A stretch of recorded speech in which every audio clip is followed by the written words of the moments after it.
کے نبی صلی اللہ علیہ وسلم کے زمانے میں آمین بالجہر، آمین اتنی تیز سے کہی جاتی تھی کہ مسجد گونج جاتی تھی۔ اب اگر آمین کہنے والوں کا مذاق بنایا جائے تو آپ اللہ کے نبی صلی اللہ علیہ وسلم کی سنت کا مذاق بنا رہے ہیں۔ اور اسی طرح سے آپ دیکھیے حضرت انس فرماتے ہیں کہ اللہ کے نبی کے زمانے میں ہم لوگ جب صف میں کھڑے ہوتے تھے تو ہم میں سے ایک ساتھی دوسرے کے ساتھی سے پیر ملا دیتا تھا، صف میں ذرا بھی جگہ نہیں چھوڑتا تھا، کیونکہ صف سیدھی کرنے کا تقاضا اور مل مل کر کھڑے ہونے کا تقاضا ہی یہی ہے کہ آپ اپنے ساتھی سے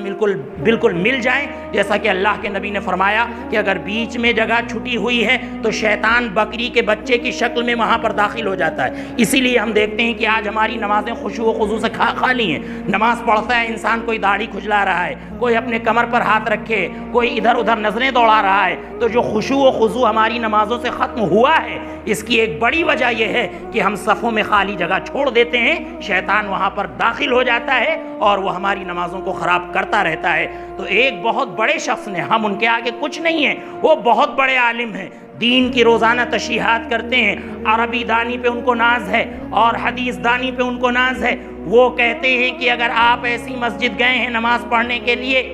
جہاں پر پیر سے پیر ملایا جاتا ہے تو آپ اپنے پیروں میں کانٹے لگا لیا کریں، آپ اپنے پیروں میں کانٹے لگا لیا کریں کہ اگر وہ ملائیں آپ سے پیر تو ان کے کانٹا چپ جائے اور پیر ملانا چھوڑ دیں۔ بتائیے یہ شریعت کا مذاق نہیں ہے، اللہ کے نبی کا مذاق نہیں ہے، یہ سنت رسول کا مذاق نہیں ہے، یہ کیا صحابہ اکرام کا مذاق نہیں ہے؟ تو یہ شریعت کا مذاق ہے۔ آپ بہت بڑے ہیں، ہم کو اس میں کوئی شک نہیں ہے، لیکن ذرا زبان سنبھال کر بات کیا کریں۔ اور اسی طرح سے آپ دیکھیے حدیث رسول کے بارے میں اللہ رب العالمین قرآن کریم کے اندر فرماتا ہے کہ جس نے اللہ کے رسول کی اطاعت کی گویا اس نے اللہ کی اطاعت کی۔ کئی ایک جگہ پر اللہ رب العالمین نے اس کو بیان کیا ہے، اور اللہ رب العالمین سورہ حجرات میں کہتا ہے کہ لا ترفعوا اصواتکم فوق صوت النبی ولا تجہروا له بالقول، کہ اپنی آواز کو نبی کی آواز سے اونچا مت کرو، اپنی آواز کو نبی کی آواز سے اونچا مت کرو۔ ہماری باتیں اپنی جگہ پر، لیکن اللہ کے نبی کی جب بات آ جائے تو پھر اس سے آگے ہمیں نہیں بڑھنا ہے، وہاں پر سر تسلیم خم کر دینا ہے۔ اللہ کے نبی کی بات سے ہمیں آگے نہیں بڑھنا ہے۔ تو اللہ کے نبی کی بات کا احترام ہونا چاہیے، اور اللہ رب العالمین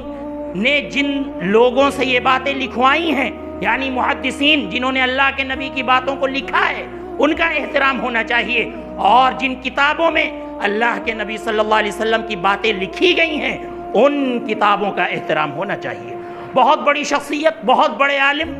اور دن بھر قرآن و سنت کی تشریح کرنے والے اور حدیث کی کتابیں لکھنے والے، ہمیں نہیں سمجھ میں آیا کہ انہوں نے اپنے اس قول سے کیا پیغام دینا چاہا ہے۔ انہوں نے ایک واقعہ بیان کیا کہ ایک صاحب تھے، ایک بہت بڑے عالم تھے، بخاری کے استاذ تھے، اور وہ ساتھ میں اللہ کا ذکر بھی کر رہے تھے، لیکن اللہ کے نبی کی حدیث پڑھانے کی وجہ سے ان کو ذکر کا فائدہ نہیں مل رہا تھا، اللہ کے نبی کی بات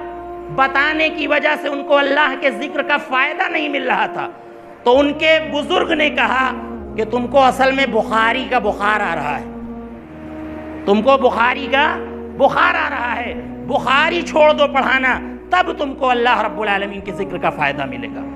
ہم کہتے ہیں ہم کیا اس کی تشریح کریں، آپ بہت بڑے ہیں، آپ نے حدیث کی کتاب لکھی ہے، آپ فن حدیث میں ماہر ہیں، بہت بڑے عالم ہیں، اور جب آپ چلتے ہیں تو ہٹو اور بچاؤ کی آوازیں بلند ہوتی ہیں۔ ہم نہیں کہتے آپ بہت بڑے ہیں، ہم آپ کے آگے کچھ نہیں ہیں، لیکن اس بات کی آپ تشریح کریے، ہم کو بتائیے کہ آپ نے اس سے کیا پیغام دینا چاہا ہے۔ کیا یہ امام بخاری کی توہین نہیں ہے؟ کیا یہ اللہ کے نبی صلی اللہ علیہ وسلم کی حدیث کی توہین نہیں ہے؟ اس کو تو اور فائدہ ملنا چاہیے کہ جو حدیث بھی پڑھے پڑھائے اور اس کے ساتھ اللہ کا ذکر کرے، کہ وہ بڑا عالم بھی ہے اور اس کے ساتھ اللہ کا ذکر بھی کر رہا ہے، نہ کہ اس سے یہ کہا جائے کہ آپ بخاری پڑھانا چھوڑ دیں تب آپ کو علم کا فائدہ ملے گا، تب آپ کو ذکر کا فائدہ ملے گا۔ تو اس طرح کی باتیں نہ کی جائیں۔ تو آپ دیکھیں مسلمانوں کی طرف سے بھی اس طرح کی باتیں صادر ہو جاتی ہیں، تعصب میں اور نہ جاننے میں، یا جاننے کے باوجود کسی اور وجہ سے اس طرح کی باتیں زبان سے صادر ہو جاتی ہیں۔ لہذا اپنی باتوں کو کنٹرول میں رکھا جائے، اپنی زبان کو قابو میں رکھا جائے،